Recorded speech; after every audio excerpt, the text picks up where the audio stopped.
रास्ता काफ़ी ऊपर खबड़ है और रास्ता एक्चुअली इतना बुरा है लेकिन आगे नहीं जाएगा क्योंकि बनने का काम चल रहा है। हर जगह निर्माण कार्य तेजी से है, तो ये बाद में बहुत शानदार बन जाएगा। फिलहाल तो अभी जो आप रास्ते की हालत आप देख सकते हैं, इस तरह के रास्ते पर गाड़ी को ड्राइव करना बड़ा मुश्किल है। हमने सोचा नहीं था कि इतना, तो अभी हमारी हालत गाड़ी में बैठे बैठे ही अजीब सी लग रही होगी, तो सोच सकते हैं अभी तो बहुत रास्ता तय करना है। सारा उत्साह जो है अभी फिलहाल, लेकिन के लिए ये एडवेंचर है, अभी यही कह के संतोष करेंगे। लेकिन गांव बड़े सुंदर सुंदर दिख रहे हैं। इस समय ऊंचाई है लगभग 1750 मीटर की ऊंचाई पर हम चल रहे हैं और 1750 मीटर की ऊंचाई पर जिस तरह के ट्रीज होने चाहिए वैसे आपको कोनिफरस फॉरेस्ट भी दिख जाएंगे। लेकिन यहाँ पर गाड़ियाँ रुकी हुई क्यों है देखना पड़ेगा। चलिए कोई नहीं, देखते। इस समय हम हैं मणिपुर के माओ बॉर्डर पर और यहाँ से मणिपुर शुरू हो जाता है। और मणिपुर में जब आप आते हैं तो आपको क्या चाहिए होता है मैं आपको दिखाता हूँ। फिलहाल ये देखिए, उधर रह गया नागालैंड और ये है अपना मणिपुर। तो मणिपुर में आपको ILP की ज़रूरत होती है बेसिकली। तो ILP के लिए आपको क्या करना पड़ेगा, यानी इनर लाइन परमिट। तो ILP के लिए वहाँ से आते हैं, आपकी गाड़ी यहाँ पर आप पार्क करेंगे कहीं पर जहाँ सुरक्षित जगह होगी और यहाँ पर आपको आना है ILP बनवाने के लिए। और यहाँ पर आपका ILP जो होता है, आपके पास आधार कार्ड रहना चाहिए और आप ऑनलाइन भी बनवा सकते हैं। हमने ऑनलाइन बनवाया था लेकिन वो पेमेंट हो नहीं पाया था, तो पेमेंट हमने यही किया था। तो आप यहाँ पर आ सकते हैं और आपकी ILP बन जाएगी। और जो 100 रुपये शायद इसका रेट है, तो इसकी जो फ़ी है वो 100 रुपये है। तो यहाँ पर आप आते हैं और आपकी ILP यहाँ पर बन जाती है। तो यहाँ ये कुल मिलाकर बेसिकली यहाँ पर सिस्टम है। और जब यहाँ से आप फ्री हो जाते हैं तब फिर आप आगे मणिपुर की अपनी यात्रा शुरू करते हैं। तो ये जगह आप नाम याद रख लीजिए, ये है माओ बॉर्डर और ये मणिपुर का चेक पोस्ट है। और यहीं से आपकी मतलब मणिपुर का वो जगह है जहाँ पर आपकी ILP बनेगी। और यहाँ से अब हम इस तरह से हमने अब भारत के एक और स्टेट में एंटर कर लिया और ये अगला स्टेट जो है हमारा ये है मणिपुर। तो वेलकम टू मणिपुर। और आगे चलते हैं और देखते हैं मणिपुर में आपको क्या क्या देखने को मिलता है। तो अभी बज रहा है सुबह के 10:22 और अब हम मणिपुर में हैं और अब यहाँ से हम इम्फाल के लिए आगे बढ़ रहे हैं।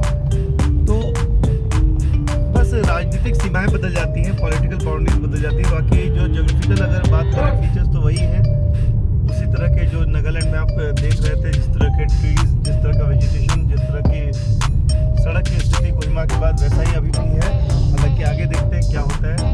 हालांकि अभी हमें पता चला कि कोहिमा से माओ तक का बनना था सड़क। कोहिमा से माओ तक के वो जो सड़क बन रही थी वो भारतमाला प्रोजेक्ट के तहत बनाया जा रहा है और काम काफ़ी तेज़ी से चल रहा था। और शायद वहाँ पर इसलिए वहाँ पर सड़कें ज़्यादा टूटी हुई थी क्योंकि उसे फिर से तोड़ करके नया कंस्ट्रक्ट किया जा रहा है। क्योंकि यहाँ पर हमको सड़क अच्छी दिख रही है, यहाँ पर कोई कंस्ट्रक्शन भी नहीं हो रहा है, तो इसलिए ना धूल है ना टूटी हुई सड़कें उस तरह की दिख रही है। और सड़क अब हमारी कार भी अच्छी खासी रफ्तार में चल रही है। तो अब यहाँ से रास्ता कम से कम सही यहाँ तक तो दिख रहा है माओ शहर के बाद। बाकी आगे देखते हैं कैसा रहता है मामला। वरना रास्ता इतना ख़राब था उधर कि हम शूट भी नहीं कर पा रहे थे। तो यहाँ तो बेसिकली अगर देखा जाए तो ठीक है, चलता है। ऐसा रास्ता अगर मिले तो टाइम नहीं लगना चाहिए। माओ तक पहुँचने में हमारी हालत ख़राब हो गई, पूरी गाड़ी का कलर चेंज हो गया। धूल दूसरे शब्द इसके लिए सही रहेगा कहना। तो इस समय हम हैं मारम में और यहाँ पर हम रुके हैं थोड़ा सा पेट पूजा करने के लिए। तो यहाँ समोसा मिल गया है, समोसा चाय लेंगे हम। ये अभी का नाश्ता हमारा और इसके साथ आएगी चाय। तो चलिए, सुबह का पहला आहार कह सकते हैं हम बाहर से ले रहे हैं। इस समय हम हैं 1382 मीटर लगभग की ऊंचाई पर मारम सेंटर। ये छोटा सा गांव है जिसमें कि 2011 की जनगणना के अनुसार लगभग 2700 लोग रहते हैं। और इस गांव में, ये गांव है आता है सेनापति डिस्ट्रिक्ट में। और जब आप आते हैं माओ से तो पहला एक बड़ा सा आप सेंटर देख सकते हैं जहाँ पर आप कुछ आपके लिए खाने पीने की व्यवस्था हो जाएगी और जो बेसिक सुविधाएं हैं वो सारी आपको यहाँ पर मिल सकती हैं। तो यहाँ कुल मिलाकर के अभी हम यहाँ रुके, मैंने थोड़ा स्नैक्स लिया और अब हम यहाँ से चलेंगे आगे की ओर। और पता चला है कि रास्ते में सेनापति डिस्ट्रिक्ट का ये मुख्यालय जो सेनापति वो भी आएगा। तो ये कुल मिलाकर के ये है मारम सेंटर विलेज। यहाँ के गांव की खास एक जो सबसे अच्छी बात ये लगी, सफाई बहुत ज़्यादा है। तो ये देखिए,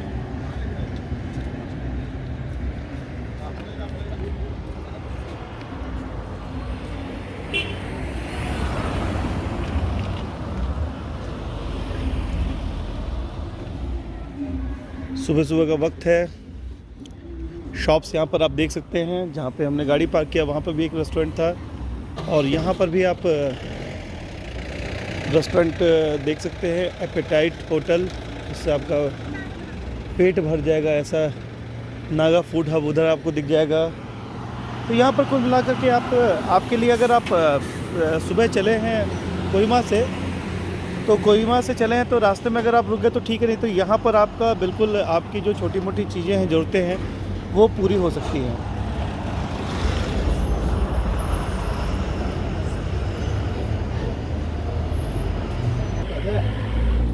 मैं तो तक देखता हूँ सोडा कहीं मिल जाए।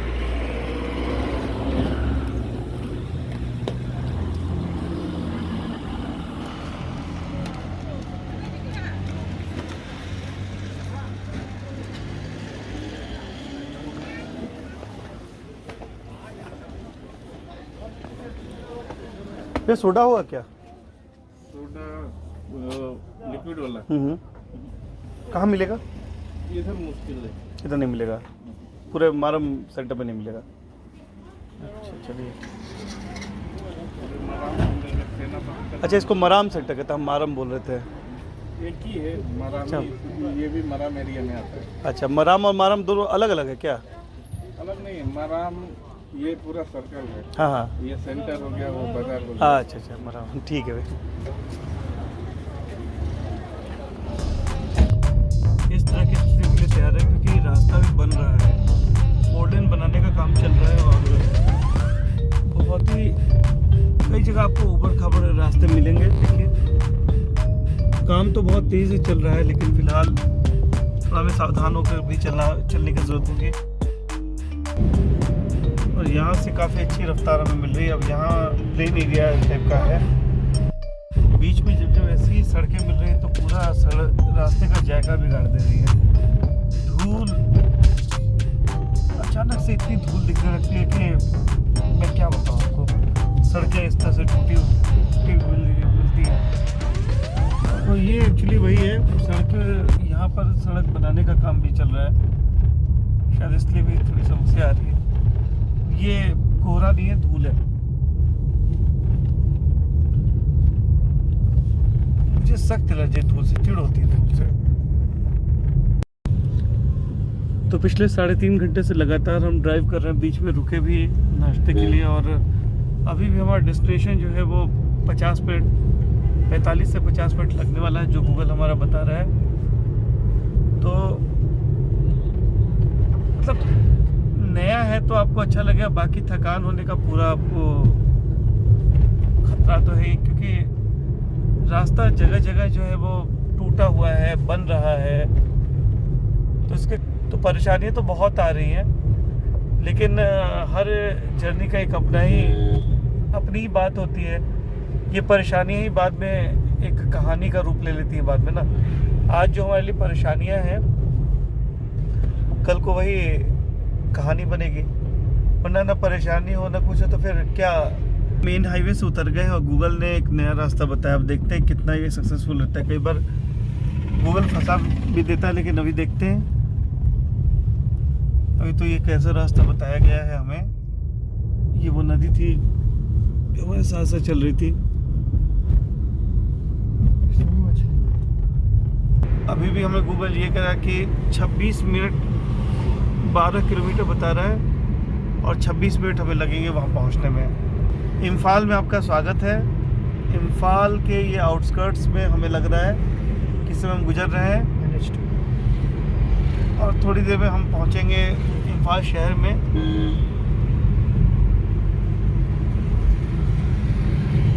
तो ये कुल मिलाकर के अभी कुछ पता नहीं कौन सा एरिया है यहाँ का, बट ये साफ अभी, क्योंकि हमारा जो डेस्टिनेशन अब 10 किलोमीटर रह गया है, तो शहर की गहमा गहमी बता रही कि हम इम्फाल शहर में आ चुके हैं। और ये इम्फाल का संगा फवम बाज़ार है। थोड़ा प्रोनाउंसिएशन में मेरे से गलती होगी तो उसके लिए मैं माफ़ी चाहता हूँ। पहली बार इन शहरों का नाम मैं ले रहा हूँ, इन जगहों का नाम ले रहा हूँ। तो इस समय हम हैं इम्फाल शहर में। चलिए इम्फाल आप देखिए, और कुछ इस तरह का है इम्फाल। ऐसा लग रहा है जैसे प्लेन एरिया का जो शहर होता है, या फिर जैसे असम के जो शहर होते हैं, जैसे गुवाहाटी है, तेजपुर है, उस तरह की फीलिंग आती हुई यहाँ पर।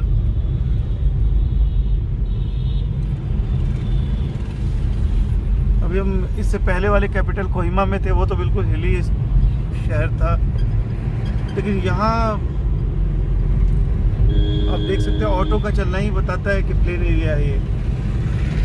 तो फिलहाल हम बढ़े जा रहे हैं अपने होम स्टे की तरफ, जो कि रह गया है कोई यहाँ से 5.9 किलोमीटर। अब ये देखिए, अब हम कितने आसानी से कंपेयर कर सकते हैं इस शहर को बाकी शहरों की तुलना में।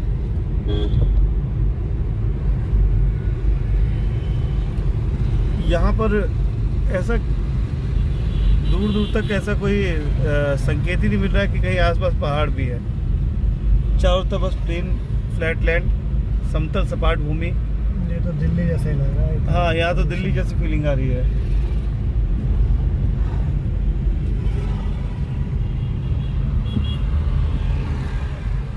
यानी कि इस शहर में शाम को भी मजा आएगा घूमने में। क्यों, क्या लगता है सर?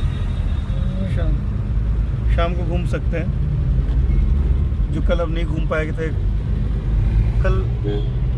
हालांकि मुझे लगता है ये भी मार्केट जल्दी बंद, हालांकि कहना गलत है क्योंकि कैपिटल है तो कुछ भी कहा, अभी हम कुछ भी नहीं कहेंगे। पहले हम जाएंगे आराम से अपने होम स्टे में। I wake up to a little bit of drool on my pillow, feel like it's gonna be a bad day. Yeah, I'm tired of shit and the coffee ain't hit yet, damn ain't that great. I don't wanna go to work cause my boss is a jerk and I'm not even that paid. I need a change in my life cause I don't feel alive and there's nothing that makes me happy. Hold my beer for a minute, I'm about to quit my job, cash in for a ticket. I'm going on a trip and I don't plan to visit. I'm gonna stay there till I feel like I'm winning, and this is just the beginning. I need a big change, help me feel like living. I need a big swing, home runs I'm hitting, and I'll never look back, moving on till I get it all. And we all got dreams, we all want things, but what you gonna do for it? How you gonna move for it? What you gonna be? And do you believe you can do anything? But what you gonna do for it? How you gonna move for it? What you gonna be?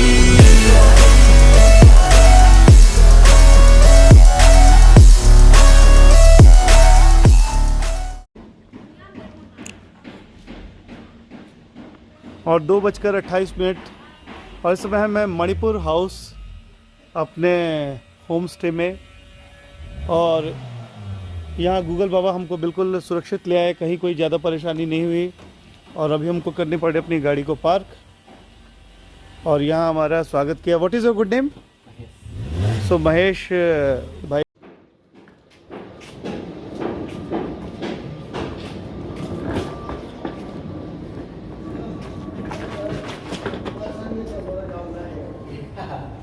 So here is our room. Sir आप इधर सोना पसंद है, उधर के इधर?